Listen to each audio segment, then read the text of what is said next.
সুপ্রিয় দর্শক, আসসালামু আলাইকুম। রোজার সময় ইফতারিতে এবং বাসায় বিকেলের নাস্তায় তো নানা ধরনেরই পাকোড়া খাওয়া হয়। কখনো কি তরমুজের খোসা দিয়ে পাকোড়া করে খেয়েছেন কি? যদি এখনও না করে খেয়ে থাকেন তাহলে অবশ্যই আমার রেসিপিটা দেখে শিখে নিতে পারেন। আর এই পাকোড়াটা খেতে কিন্তু ভীষণ মজার হয়। তাহলে চলুন পাকোড়ার রেসিপিটা শুরু করি। আশা করি রেসিপিটা আপনাদের সকলেরই ভালো লাগবে। তো তরমুজটা খাওয়া হয়ে গেলে আমরা এই বাইরের সাইডটা ফেলে দিয়ে থাকি। তো আজকে আপনাদেরকে আমি দেখাবো এই বাইরের সাইডটা যদি ফেলে না দিয়ে আমরা এ থেকে খুব ভালো মজার পাকোড়া তৈরি করতে পারি। তো এজন্য আমি তরমুজের বাইরের সবুজ খোসাটা ফেলে দিব এবং ভেতরের দিকে যে নরম অংশটা রয়েছে ওটা কুচি করে নিব।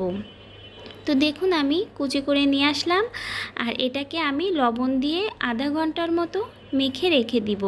এতে করে দেখবেন তরমুজের গা থেকে একটা পানি বের হয়ে যাবে এবং এই তরমুজগুলো কতটা সফট হয়ে যাবে। তারপর ভালো করে আপনারা ধুয়ে নেবেন। তো ধুয়ে নিয়ে চলে আসলাম আর দেখুন খোসাটা কতটা সফট হয়ে গেছে। আর সাথে আমি নিয়েছি পেঁয়াজ কুচি, কাঁচা ঝাল, ধনিয়া পাতা। এখন শুকনো উপকরণগুলো নিব।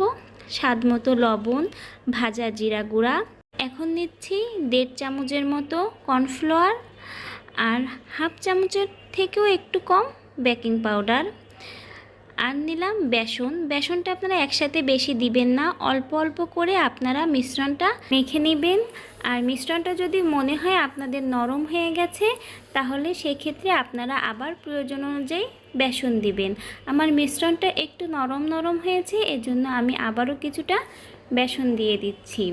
বেসন দিয়ে সব কিছু আবারও খুব ভালো করে মেখে নিচ্ছি এবং শেষে দিচ্ছি সামান্য হলুদ গুঁড়া। হলুদ গুঁড়া দিলে কালারটা খুবই সুন্দর আসবে। আপনারা কিন্তু চাইলে এটা নাও দিতে পারেন। সব কিছু মেখে নিলাম আর এটাকে আমি আধা ঘন্টার মতো এভাবে রেস্টে রেখে দিব।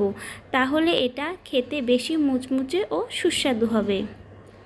কড়াইতে পরিমাণ মতো তেল ভালো করে গরম করে এখন আমি মিশ্রণটা দিয়ে দিচ্ছি। এই পাকোড়াটা কিন্তু খেতে ভীষণ মজার হয়।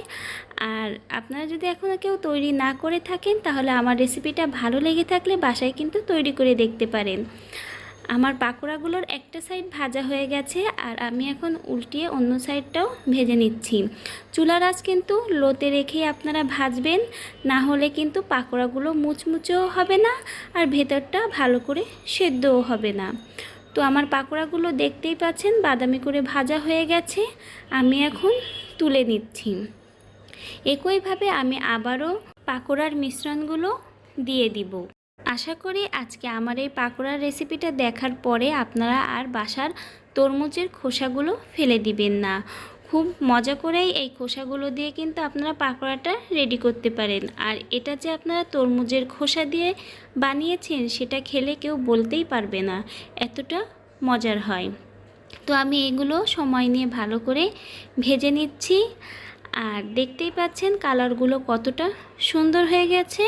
আমার পাকোড়াগুলো ভাজা হয়ে গেছে, আমি এখন তুলে নিচ্ছি। তৈরি হয়ে গেল আমার মুচমুচে তরমুজের খোসা দিয়ে পাকোড়া। রেসিপিটা কেমন লাগলো আপনাদের কাছে অবশ্যই কিন্তু আমাকে কমেন্টে জানাবেন। ভালো লেগে থাকলে ভিডিওটাই লাইক করবেন, খুব ভালো লাগলে বাসায় ট্রাই করবেন, সাথে চ্যানেলটিকে সাবস্ক্রাইব করে যাবেন। এখন একটা পাকোড়া আমি আপনাদের সাথে ভেঙে শেয়ার করছি। দেখুন বাইরেটা কতটা মুচমুচে এবং ভেতরটা খুব ভালো করে সেদ্ধ হয়ে গেছে।